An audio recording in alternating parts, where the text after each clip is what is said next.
નમસ્કાર, આજના સમાચાર બુલેટિનમાં આપ સૌનું સ્વાગત છે। હું છું પાયલ ભટ્ટ। આપ જોઈ રહ્યા છો DNTV ન્યૂઝ। તો સમાચારની શરૂઆત કરીએ સૌપ્રથમ હેડલાઇન્સથી। મેરી ટિકિટ મેરી શાન અભિયાન અંતર્ગત કેવડિયામાં 10 દિવસની સ્પેશિયલ ડ્રાઇવનો પ્રારંભ।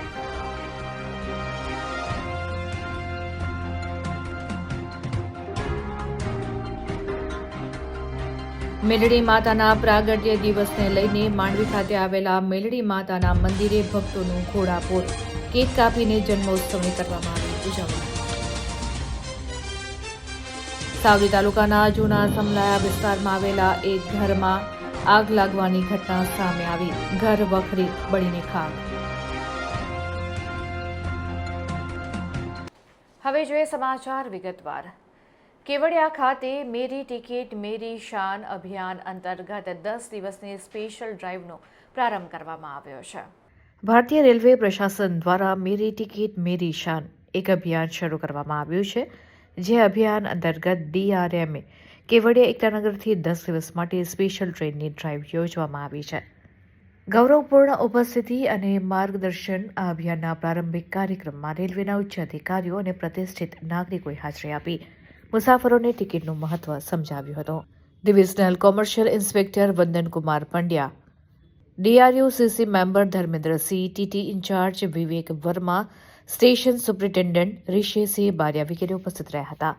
તેમણે સમજાવ્યું હતું કે વિકાસમાં ફાળો મુસાફરો દ્વારા ખરીદાયેલી ટિકિટના નાણાં સીધા સરકારની તિજોરીમાં જાય છે, જેનો ઉપયોગ રેલવેના આધુનિકીકરણ અને મુસાફરોની સુવિધાઓ વધારવા માટે થાય છે। ટિકિટ ધરાવનાર મુસાફરને રેલવેના નિયમ મુજબ આકસ્મિક સંજોગોમાં મસમોટું ઇન્સ્યોરન્સ કવરેજ મળે છે, જે ટિકિટ વગરના મુસાફરો ગુમાવે છે। રાષ્ટ્ર નિર્માણ માટે ટિકિટની કિંમત ભલે ગમે તેટલી હોય, પણ તે દેશના આર્થિક વિકાસમાં બહુમૂલ્ય યોગદાન આપે છે। આ ડ્રાઇવ દરમિયાન ચેકિંગ પણ કરવામાં આવશે। આજરોજ તારીખ 28 જાન્યુઆરી 2026ના દિવસથી 10 દિવસ માટે એક special drive Vadodara railway division દ્વારા ચાલુ કરવામાં આવી છે, જે DRM રાજુભાઈ ભડકે સાહેબના માર્ગદર્શનમાં અને એકતાનગર, વડોદરા અને ભરૂચ આ 3 જગ્યા પરથી આ સ્પેશિયલ ડ્રાઇવ ચાલુ કરવામાં આવી છે। મેરા ટિકિટ મેરી શાન, દેશ કે લીએ યે મેરા યોગદાન કાર્યક્રમ અંતર્ગત જે ખુદાબખ્શ મુસાફરો છે, જે ટિકિટ લીધા વગર ટ્રેનને સફર કરે છે, પોતાના બાપની જાગીર સમજે છે, એવા લોકોને સમજાવવા, એ લોકોને સમજદારીથી શિક્ષણ આપવા માટે આ 10 દિવસની ડ્રાઇવ શરૂ કરવામાં આવી છે। એકતાનગર ખાતે મારી સાથે CTI ઇન્ચાર્જ વિશાલ સક્સેના, સિકંદ સાહેબ, વિવેકભાઈ વર્મા સાહેબ અને RPFથી મોટા સાહેબ બધા આવેલા છે। એ સૌએ અહીં ઘડી સેંકડો પેસેન્જરોને સમજાવટ કરી છે અને દરેક પેસેન્જરને 10 રૂપિયા, 20 રૂપિયા, 25 રૂપિયા જે પણ ટિકિટ બનતી હોય ટિકિટ ખરીદી દેશની અંદર પોતાનો રાષ્ટ્ર વિકાસની અંદર યોગદાન આપે। અને રેલવે તમે જોઈ શકો છો, આજથી 15 વર્ષ પહેલાં કે 10 વર્ષ પહેલાં રેલવે શું હતી અને આજે રેલવે શું છે। પહેલાં પાણીના પણ ઠેકાણા હતા, ઠંડા પાણી, જગ્યાએ જગ્યાએ એલિવેટર, જગ્યાએ જગ્યાએ લિફ્ટ અને સારામાં સારી ફેસિલિટી સાથે, સારામાં સારા કોચિસ સાથે રેલવે બની રહી છે। એ માત્ર ને માત્ર પ્રજાના પૈસાથી બની રહી છે। વધારે ને વધારે યોગદાન પ્રજા ડોનેશન તો નથી કરી શકતી, પણ ટિકિટ લીધા વગર પોતાના બાપની જાગીર સમજ્યા વગર પોતાની વસ્તુ છે અને પોતે સાચવવાની છે અને પોતે 10, 20, 25, 50નું યોગદાન આપી આ રેલવેનો વિકાસ નિરંતર કરવાનો છે। એવા પ્રયત્ન સ્વરૂપ સૌ અધિકારીઓ અહીં સુંદર કાર્યક્રમનું આયોજન કરે છે। એ બદલ સૌ અધિકારીઓને અને DRM સાહેબને અભિનંદન પાઠવું છું। જય હિન્દ, જય ભારત, જય જય ગુજરાત। મેલડી માતાના પ્રાગટ્ય દિવસને લઈને માંડવી ખાતે માઈ ભક્તો દ્વારા મેલડી માતાના મંદિરે કેક કાપીને જન્મોત્સવની ભવ્ય રીતે ઉજવણી કરવામાં આવી હતી। સમગ્ર રાજ્ય સહિત માંડવી પંથકમાં મેલડી માતાના પ્રાગટ્ય દિવસની ભક્તિમય માહોલમાં ઉજવણી કરવામાં આવી રહી છે। આ ખાસ અવસરે માંડવી સ્થિત મેલડી માતાના મંદિરે વહેલી સવારથી જ શ્રદ્ધાળુઓનું કેડિયારું ઉભરાયું હતું। માઈ ભક્તોના જયઘોષથી સમગ્ર મંદિર પરિસર ગુંજી ઉઠ્યું હતું। પ્રાગટ્ય દિવસ નિમિત્તે માતાજીના મૂર્તિનો મનોહર શૃંગાર કરવામાં આવ્યો હતો। દર્શન માટે દૂર દૂરથી ભક્તો પગપાળા અને સંઘ લઈને પહોંચ્યા હતા। ભક્તોમાં માતાજી પ્રત્યેની અપાર શ્રદ્ધા જોવા મળી હતી અને કલાકો સુધી લાઇનમાં ઊભા રહીને ભક્તોએ ધન્યતા અનુભવી હતી। આ ઉજવણીમાં ખાસ આકર્ષણ કેલનપુરના માઈ ભક્તોનું રહ્યું હતું। પરંપરાગત ભક્તિની સાથે આધુનિક અંદાજમાં કેલનપુરના ભક્તોએ એકત્રિત થઈને માતાજીના પ્રાગટ્ય દિવસ નિમિત્તે કેક કાપીને જન્મોત્સવની ઉજવણી કરી હતી। માંડવીના પવિત્ર સ્થળે મોડી સાંજ સુધી ભક્તોની ભીડ યથાવત રહી હતી અને સમગ્ર વાતાવરણ મેલડીમય બની ગયું હતું।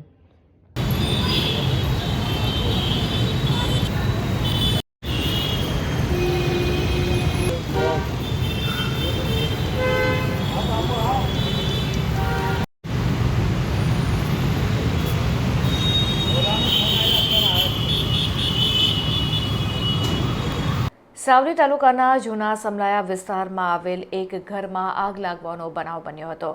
આગને પગલે ઘરનો સામાન બળીને ખાખ થઈ ગયો હતો. સાવલી તાલુકાના જૂના સમલાયા વિસ્તારમાં આવેલા એક ઘરમાં ગમે કારણોસર આગ લાગી હતી. આગમાં ઘરનો સામાન લપેટમાં આવી જતા ઉગ્ર સ્વરૂપ ધારણ કર્યું હતું, જે કંટ્રોલ બહાર જતા ગામના લોકોએ જ્યુબિલન્ટ કંપનીના ફાયર બ્રિગેડને જાણ કરતા કંપનીનું ફાયર બ્રિગેડ ઘટના સ્થળ ઉપર પહોંચ્યું હતું અને ઘરમાં ભભૂકી ઉઠેલી આગ ઉપર કાબૂ મેળવ્યો હતો. જો કે આગના બનાવમાં કોઈ જાનહાનિ નથી થઈ, પરંતુ ઘરનો સામાન બળીને ખાખ થઈ જતા મકાન માલિકને ભારે નુકસાન પહોંચ્યું છે.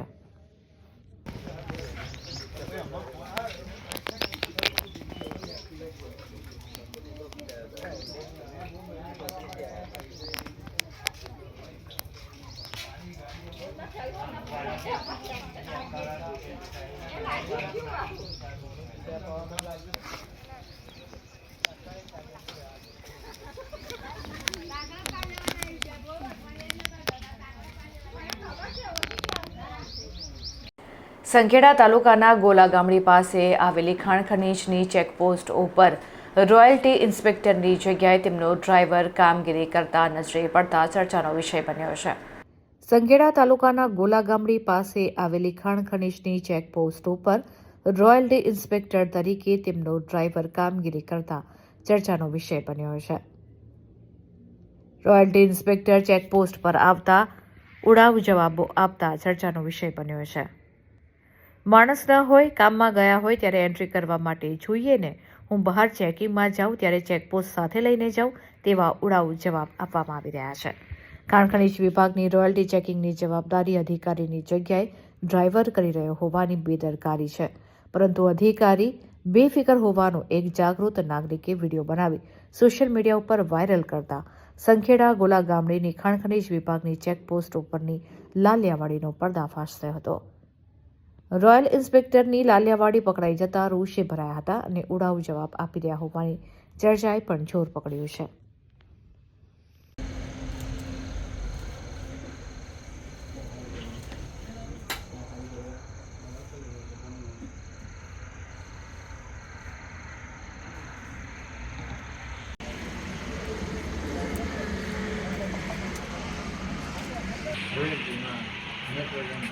તમારો શું હોદ્દો છે ખાણ ખનીજ વિભાગમાં? કોનો ડ્રાઈવર છે? તમારે સત્તા ખરી રોયલ્ટી ચેક કરવાની? અહીં કોણ? અમે 1 કલાકથી ઊભા છે, કોઈ તો છે ને, તમે તો છે. એટલે તમને કોઈ અધિકારીએ સત્તા આપી છે રોયલ્ટી ચેક કરવાની? તમારે સત્તા ખરી એન્ટ્રી કરવાની? ડ્રાઈવર તરીકે સત્તા ખરી? હોય ને, માણસ ના હોય તો સ્ટાફ તો છે ને અમારો.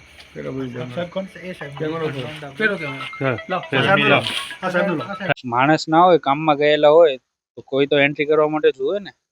ડ્રાઈવર ક્યાં, સિક્યુરિટી બી સાથે જ હતા અમને તો. ચેકિંગ, હવે હું ચેકિંગ કરવા ગયો બહાર તો અહીંયા એન્ટ્રી મારે સાથે કરવા જોવાની. ફિલ્ડમાં ચેકિંગ મારે હોય, રોયલ્ટી અહીંયા સિક્યુરિટી એના માટે જ અમે આપેલા છે. હા, હું તો છું.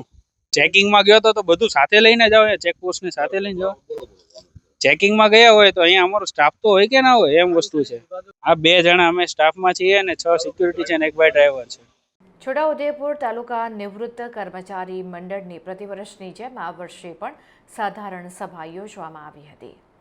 ગુજરાત રાજ્ય નિવૃત્ત કર્મચારી સખાવતી મહામંડળ વડોદરા ગાંધીનગર સંલગ્ન ચાલતું છોટાઉદેપુર તાલુકાનું નિવૃત્ત કર્મચારી મંડળની પ્રતિવર્ષની જેમ આ વર્ષે પણ સભા દરજી સમાજની વાડે ખાતે યોજાઈ હતી.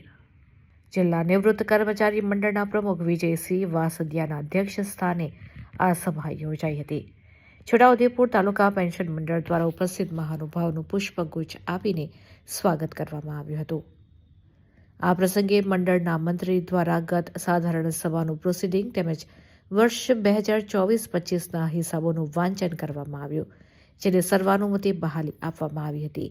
આ પ્રસંગે સ્ટેટ બેંક દ્વારા 70 થી 80 વર્ષની ઉંમર પૂર્ણ કરનાર તમામ પેન્શનરોનું શાલ ઓઢાડીને સન્માન કરવામાં આવ્યું હતું, તેમજ નવીન કારોબારી સમિતિની રચના કરવામાં આવી હતી.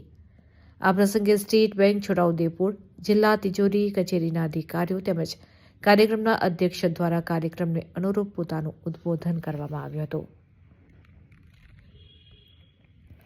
આ પ્રસંગે છોટાઉદેપુર જિલ્લા નિવૃત્ત કર્મચારી મંડળના હોદ્દેદારો, છોટાઉદેપુર તાલુકા નિવૃત્ત કર્મચારી મંડળના પ્રમુખ, સ્ટેટ બેંક જિલ્લા તિજોરી કચેરીના અધિકારીઓ, છોટાઉદેપુર તાલુકા નિવૃત્ત કર્મચારી મંડળના સભ્યો ઉપસ્થિત રહ્યા હતા. નમસ્કાર. છોટાઉદેપુર તાલુકા પેન્શન મંડળની આજરોજ વાર્ષિક સામાન્ય સભા રાખવામાં આવી છે અને એમાં તમામ પેન્શનરો તાલુકાના હાજર છે, તેમજ મહેમાનો અને અધ્યક્ષશ્રી જિલ્લાના હોદ્દેદારો, બેંકના હોદ્દેદારો તેમજ ટ્રેઝરી ઓફિસર અત્રે હાજર રહેલા છે. તેઓના માર્ગદર્શન હેઠળ કેટલીક વાતો જાણવા મળી અને ઘણું સારી રીતેથી હવે એમનો પ્રતિભાવ આપ્યો છે, જેથી કોઈ પેન્શનરને ભવિષ્યમાં તકલીફ ન પડે અને ભવિષ્યમાં કોઈ પણ મુદ્દા ઊભા થાય તો શું કરું તેની લાંબી ચર્ચા કરી અને તમામને આ ચર્ચા સંભળાવ્યા પછી કોઈ પ્રશ્ન હોય તો તેમણે સાંભળ્યો છે. વિશેષમાં છોટાઉદેપુર સ્ટેટ બેંક ઓફ છોટાઉદેપુરના સહયોગથી આજ રોજ અહીંયા 70 વર્ષના પૂર્ણ કરેલા હોય, 70 વર્ષ પૂર્ણ કરેલા હોય અને 80 વર્ષ તેઓને તેમના તરફથી સાલ પણ ઓળાવવામાં આવે છે. તે પણ અહીંયા કાર્યક્રમ સારી રીતે પત્યો છે અને એ સિવાય ટ્રેઝરી ઓફિસરે પણ અવારનવાર કોઈ પણ તકલીફ હોય તો સીધા મળવાનું આહવાન આપેલું છે. છતાં પણ કોઈ તકલીફ પડે તો અહીંયા મહાનુભાવો જે પણ કોઈ હોય એમને રજૂઆત લેખિતમાં કરી શકો છો, એ રીતની સૂચનાઓ આપવામાં આવી છે. અને આજનો પ્રોગ્રામ સારી રીતે ખૂબ જ સુખદ રીતે પત્યો એવી સૌની શુભેચ્છા સાથે અને ફરી ભવિષ્યમાં આ મંડળ અમારું જિલ્લાથી ગુજરાત સ્ટેટ ફેડરેશન સુધી પહોંચે અને ત્યાંના પણ કામો સરળતાથી થાય એવી સરકારશ્રીને નમ્ર વિનંતી છે. અને આપના આ માધ્યમથી અમે અમારી આ પેન્શન મંડળની જે પણ કંઈ પ્રવૃત્તિઓ છે જાહેર કરી છે. Thank you. વિજયસિંહ વાસદિયા, છોટાઉદેપુર જિલ્લા પ્રમુખ. એસઆઈઆરની કામગીરી દરમિયાન કરવામાં આવેલા છબરડા મુદ્દે કનાયડા ગામના સરપંચે મામલતદારને આવેદનપત્ર આપ્યું હતું અને યોગ્ય તપાસ કરવા બાબતે રજૂઆત કરવામાં આવી હતી. ગુજરાત રાજ્યમાં એસઆઈઆરની પ્રક્રિયા દરમિયાન ડભોઈ તાલુકાના કનાયડા ગામે 1100 જેટલી વસ્તી ધરાવતા મતદાર યાદી સુધારણા કાર્યક્રમ હેઠળ ગામમાંથી 200 જેટલા ફોર્મ નંબર 7 ભરવામાં આવ્યા હતા. જે વ્યક્તિએ કોઈએ વાંધા અરજીની જાણ કરવામાં આવી નથી. ગામમાં કાયમી રહેવાસી છે તેવા લોકોના નામ મતદાર યાદીમાંથી કમી કરી દેવામાં આવ્યા છે. કોઈપણ જાતના દસ્તાવેજી પુરાવા માંગવામાં આવ્યા નથી અને જાણ કરવામાં પણ આવી નથી. તેમજ 200 જેટલા જે વ્યક્તિઓ દ્વારા ફોર્મ 7 બાબતે વાંધા ઉઠાવવામાં આવ્યા છે તે ગામ કનાયડાના કાયમી રહેવાસી નથી. ગામ સાથે કોઈ સીધો સંબંધ ન હોવા છતાં કેવી રીતે કરવામાં આવી છે તે બાબતે ગંભીર શંકા ઊભી થાય છે. તેથી આ મુદ્દાની વિગતવાર ચકાસણી કરી નિર્ણય મુજબ યોગ્ય અને કાર્યવાહી પારદર્શક તેમજ ન્યાયસંગત રીતે થાય. ત્યારે ડભોઈ વિધાનસભા ક્ષેત્રના કનાયડા ગામે ફોર્મ 7 બદ ઇરાદા સાથેની ફોર્મ નંબર 7 ભરાવાની પ્રક્રિયામાં કેટલાક ચૂંટણી પ્રક્રિયા સાથે જોડાયેલા જે પણ સામેલ છે. આ બાબતની તાત્કાલિક તપાસ કરાવી કોઈ પણ સાચા મતદારનું નામ કમી ન થાય અને ષડયંત્ર કરનાર સામે કડક કાર્યવાહી કરવા માટે આવેદનપત્ર ઉવેશ પઠાણ દ્વારા આપવામાં આવ્યું હતું. 7 નંબર ફોર્મ કરું ને એમાં અરજી થઈ 3 વાંધા અરજી કરી. હવે એ ભાઈને બી અમે વાતચીત કરી, જે અરજીની નકલ અમે પાછી રજૂ કરેલી છે. એ ભાઈ જેને ગામના લોકોને આ સિગ્નેચર એ પણ છે અને એમનું નામ અહીં છે આખું અને એમના નામની સહી પંચમાં બધી સહી બી છે એમની અને એમને વ્યક્તિએ કરેલી છે. આ ભાઈનું એમનું બધું જ છે. હવે એ ભાઈ એવું કહે છે કે મને ખબર જ નથી. અમારી લાકડી જાણી થાય માટે પ્રોસેસ કરજો. કોઈ થેન્ક યુ.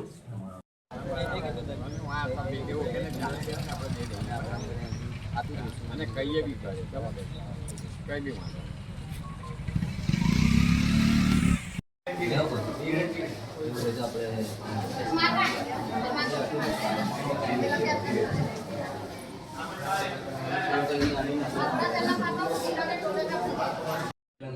જે અરજ કરનારો છે તે અમારા ગામનો વતની પણ નથી કે અમારા ગામની જાણકારી રાખતો નથી.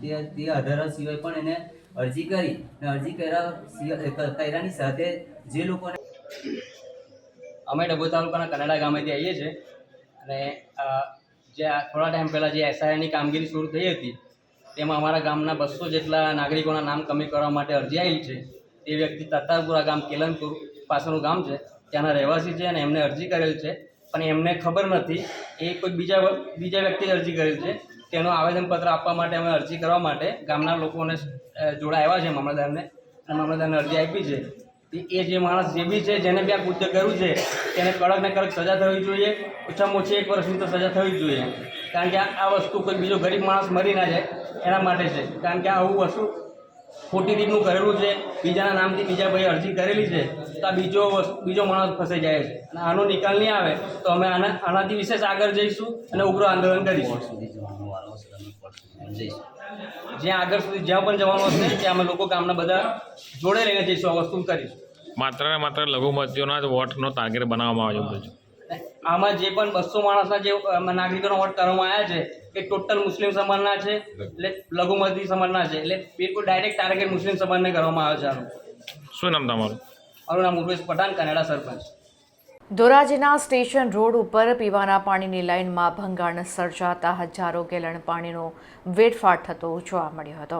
રાજકોટ જિલ્લાના ધોરાજી નગરપાલિકાની બેદરકારીને કારણે ધોરાજી સ્ટેશન રોડ ઉપર ભાદર કોલોની નજીકથી પસાર થતી પાણીની લાઇનમાં કોઈ કારણોસર ભંગાણ સર્જાતા હજારો લીટર પાણીનો વેડફાટ થઈ રહ્યો છે. એટલું જ નહીં, આ પાણીને લઈને રસ્તાઓ પર નદી જેવો માહોલ જોવા મળ્યો છે. હજારો લીટર પાણી રસ્તા ઉપર વહી રહ્યાના દ્રશ્યો પણ સર્જાઈ રહ્યા છે, જે લોકનજરે પડી રહ્યા છે. એક તરફ ધોરાજીમાં 1 અઠવાડિયે પાણી વિતરણ થાય છે, તો બીજી તરફ પાણીની પાઇપલાઇનમાં ભંગાણ સર્જાતા હવે પાણી વિતરણ વ્યવસ્થા ખોરવવાની સાથે પાણીની સમસ્યા ઊભી થવાની શક્યતાને નકારી શકાય તેમ નથી.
ટુરિસ્ટ સ્લીપર બસ એસોસિએશન દ્વારા પ્રસ્તાવિત નિયમોને લઈને ઉગ્ર વિરોધ વ્યક્ત કરવામાં આવી રહ્યો છે. ત્યારે આ બાબતને લઈને હસ્તક્ષેપ કરવા માટે કલેક્ટરને આવેદનપત્ર આપીને રજૂઆત કરવામાં આવી છે. વડોદરા શહેર 2x2 સ્લીપર બસો પરના પ્રસ્તાવિત નિયમોથી ઉદ્ભવતી ગંભીર સમસ્યાઓ અંગે ઉગ્ર વિરોધ વ્યક્ત કરવામાં આવી રહ્યો છે. બસ માલિકો, ટ્રાવેલ એજન્ટો અને સ્લીપર બસ સંચાલન સાથે સંકળાયેલા વ્યવસાયિકો 2x2 સ્લીપર બસો પરના પ્રસ્તાવિત નિયમો સામે ઉગ્ર વિરોધ નોંધાવી રહ્યા છે. હાલમાં દેશમાં 2 પ્રકારની સ્લીપર બસો કાર્યરત છે, જે નિયમિત લાંબા અંતરના વાણિજ્ય રૂટ ઉપર ચાલે છે. રાજસ્થાન અને અન્ય સ્થળોએ તાજેતરના અકસ્માતોમાં 2x1 સ્લીપર બસોનો સમાવેશ થાય છે, 2x2 સ્લીપર બસોનો નહીં. આમ છતાં 2x2 બસો પર સમાન નિયમો લાગુ કરવાથી તથ્યોની અવગણના થાય છે અને નાના વ્યવસાયોને સીધા અન્યાયી રીતે નિશાન બનાવવામાં આવે છે. કોઈ પણ લેખિત આદેશો અથવા સ્પષ્ટ માર્ગદર્શિકા વિના નિયમો થોપી બેસાડ્યા છે. આરટીઓમાંથી લેટર આવે છે કે તમે 7 દિવસમાં બસની અંદર સુધારા કરીને બસ બતાવી જાઓ, નહીં તો આપનું ફિટનેસ કેન્સલ કરવામાં આવશે. પરિવહન અધિકારીઓ બસ માલિકોને બિનજરૂરી રીતે હેરાન કરવાનું શરૂ કરી રહ્યા છે. ત્યારે સલામતી સાધનો, અગ્નિ સલામતી, કટોકટી એક્ઝિટ, જીપીએસ અને સ્પીડ ગવર્નન્સ જેવા પગલાંને સંપૂર્ણ સમર્થન આપવામાં આવી રહ્યું છે, પરંતુ પહેલાથી જ મંજૂર અને કાયદેસર રીતે નોંધાયેલ બસો પર પૂર્વવર્તી રીતે નવા નિયમો લાગુ કરવા તે અસ્વીકાર્ય છે. ત્યારે નવા નિયમોનો વિરોધ કરતા આવેદનપત્ર કલેક્ટરને આપીને કલેક્ટરને નવા નિયમોમાં હસ્તક્ષેપ કરી ન્યાયપૂર્ણ નિર્ણય લેવા માટે રજૂઆત કરવામાં આવી છે.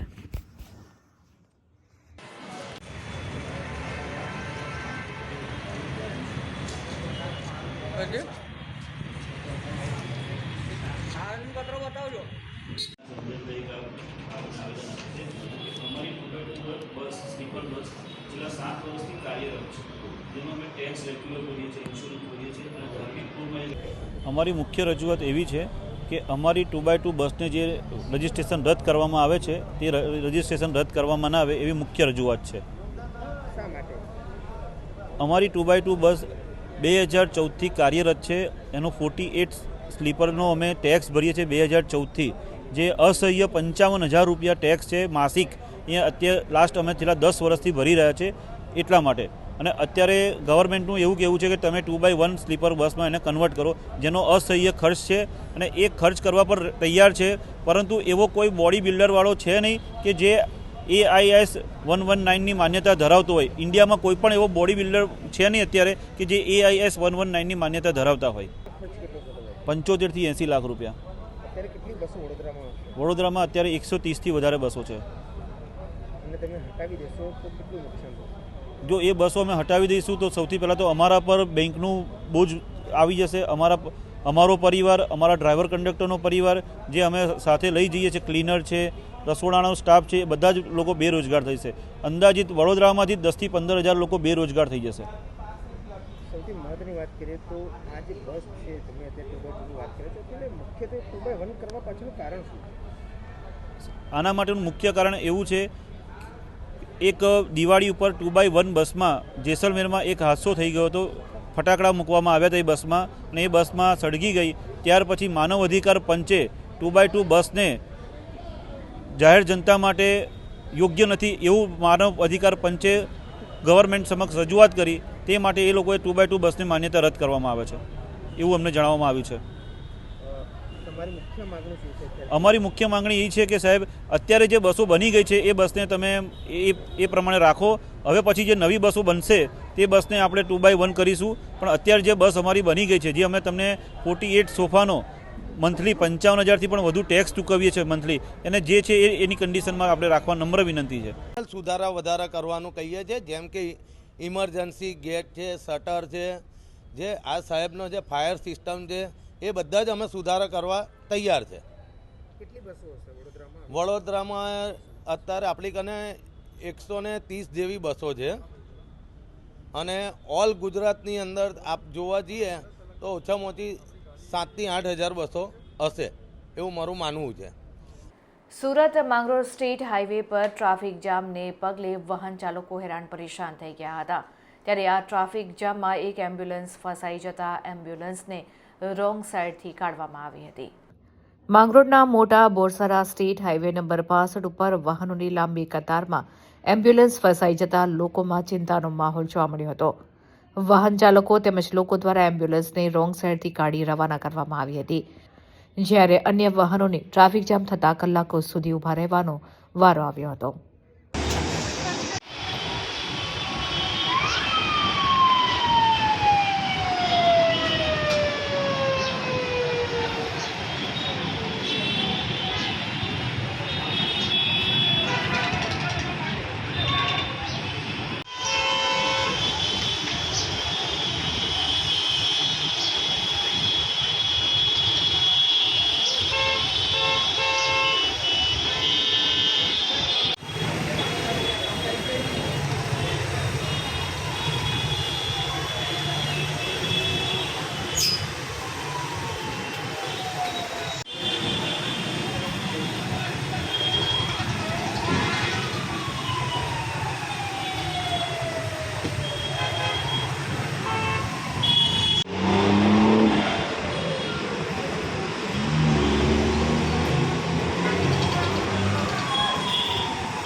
સાવલી તાલુકાના મેવલી ગામ પાસે આવેલા પુલ ઉપર માર્ગ અને મકાન વિભાગ દ્વારા ઊભી કરવામાં આવેલી લોખંડની એંગલો સ્થાનિકો અને મુસાફરો માટે માથાના દુખાવા સમાન સાબિત થઈ રહી છે. પુલની સુરક્ષાના નામે લગાવવામાં આવેલી આ આડસને કારણે તાલુકાનો મુખ્ય વાહન વ્યવહાર ખોરવાઈ ગયો છે, જેના પગલે જનતામાં ભારે રોષ જોવા મળી રહ્યો છે. લોખંડની એંગલને કારણે એસટી બસ પુલ પરથી પસાર થઈ શકતી નથી. પરિણામે બસોને અધવચ્ચેથી જ પરત વળવાની ફરજ પડી રહી છે, જેને કારણે નોકરિયાત વર્ગ અને ગ્રામજનોને ભારે હાલાકી ભોગવવી પડી રહી છે. તદુપરાંત ઊંચાઈના અભાવે સ્કૂલ બસો પણ અટવાઈ ગઈ છે. વિદ્યાર્થીઓને સમયસર શાળાએ પહોંચવામાં મુશ્કેલી પડી રહી છે. જીવન રક્ષક 108 એમ્બ્યુલન્સ માટે પણ રસ્તો બંધ, જે સૌથી ગંભીર બાબત છે કે આ એંગલ જમીનથી માત્ર 2.5 મીટરની ઊંચાઈએ લગાવવામાં આવી છે. સામાન્ય રીતે 108 એમ્બ્યુલન્સની ઊંચાઈ 2.8 મીટર જેટલી હોય છે, જેને કારણે ઇમરજન્સી સેવાઓ પણ આ માર્ગ ઉપર ઠપ થઈ ગઈ છે. દર્દીઓને હોસ્પિટલ પહોંચાડવા માટે લાંબો ફેરો કરવો પડે તેમ છે, જે કટોકટીના સમયે જીવલેણ સાબિત થઈ શકે છે. આજે રસ્તો બંધ થઈ ગયો. કયા કારણથી? બ્રિજ નબળો હોવાથી. આજે બ્રિજ કરો ને એ નબળો હોવાથી. પેસેન્જરે પૂરતા પૈસા ટિકિટના ચૂકવેલા છે, પેસેન્જરને આમાં નુકસાન શું કહેશો? પેસેન્જરનું કંઈ નુકસાન નહીં, કારણ કે આમાં શું બ્રિજ જ અચાનક બંધ થઈ ગયો હોય, પેસેન્જરનો કોઈ મતલબ નહીં. 20 વર્ષથી ગાડી આવે જ છે સોડાસા. પણ હાલમાં તાત્કાલિક ધોરણે રસ્તો બંધ કરી દેવામાં આવેલો છે. એસટી વિભાગને કોઈ જાણ કરેલી ખરી? એસટીની કંટ્રોલ પોઈન્ટથી જાણ કરી, Savli bus stand control point જે ખરું ને ત્યાંથી જાણ કરી કે આગળ ગાડી જવા દેવાની નહીં. તો પેસેન્જરો નુકસાની? પેસેન્જર આજે 4-5 જે પેસેન્જર છે એના આજના દિવસ માટે તો નુકસાન જ. તો આવનાર સમયમાં બ્રિજ ખુલ્લો મુકાશે કેમ? આવનાર સમય હવે બીજા મુસાફરો જે ઇકોમાં આવે છે એવા આગળ સાવલી જતા રહે, સાવલીથી લઈને જઈશું નડિયાદ. તમે કયા રૂટની બસ ચલાવો છો? નડિયાદથી સોડાસા. આપનું નામ? ડાભી કહીજી ડાભી. વડોદરા શહેરના ગોત્રી વિસ્તારના નીલાંબર 4 રસ્તા પાસે પ્લાસ્ટિકનો કચરો સળગાવવામાં આવતા આજુબાજુના સ્થાનિકોમાં આ બાબતને લઈને ભારે આક્રોશ જોવા મળી રહ્યો છે. ગોત્રી વિસ્તારમાં આવેલા નીલાંબર 4 રસ્તા પાસે પ્લાસ્ટિકનો કચરો સળગાવવામાં આવતા વિસ્તારમાં પ્લાસ્ટિકના ધુમાડો ચારે તરફ ફેલાઈ જતા પ્રદૂષણનું વાતાવરણ ઊભું થયું છે, જેને કારણે સ્થાનિક રહીશોમાં છુપા રોષની લાગણી જોવા મળી રહી છે. જો કે આ પ્રદૂષણ અને પ્લાસ્ટિક સળગાવવાનો વિડીયો એક જાગૃત નાગરિકે બનાવી તેનો વિરોધ નોંધાવી વડોદરા મ્યુનિસિપલ કોર્પોરેશન દ્વારા કચરો સળગાવનારાઓ સામે દંડનીય કાર્યવાહી કરવામાં આવે તેવી માંગ કરવામાં આવી છે. આ કોને હળગાયું? કેમ હળગાયું? આ દેખાય તમને શું થઈ રહ્યું છે? આ તમે કોને પૂછીને હળગાયું આવું? આ તો રેગ્યુલર હળગાઈ દે, કચરો નીકળે એટલે આ હળગાઈ દે. પ્લાસ્ટિક છે મિત્ર, તમે જો તો ખરા આ શું હાલત થઈ રહી છે. જો તમે આ શું આ થઈ રહી છે, તમે જો છો આ કેમ હળગાયું? કોને પૂછીને હળગાયું તમે આ આવું? તો કચરો નીકળે જાય એટલે શું નામ હળગાઈ દે. તમારું? દિલીપ વંજારા. તા કોને આવ્યો હળગાયું? તાને ઓલવો હા વાત કોને કીધું આ તમને? એટલે મારા સાઈડ પર કચરો નીકળે જાય, કચરો નીકળે હળગાઈ દે મતલબ. આવું થોઈને હળગાવાનું હોય. આ તમે જો તો ખરા આની હાલત તો જો. તો આ હતા અત્યાર સુધીના સમાચાર. વધુ સમાચાર સાથે ફરીથી મળીશું. ત્યાં સુધી અમારી પૂરી ટીમને રજા આપશો. નમસ્કાર.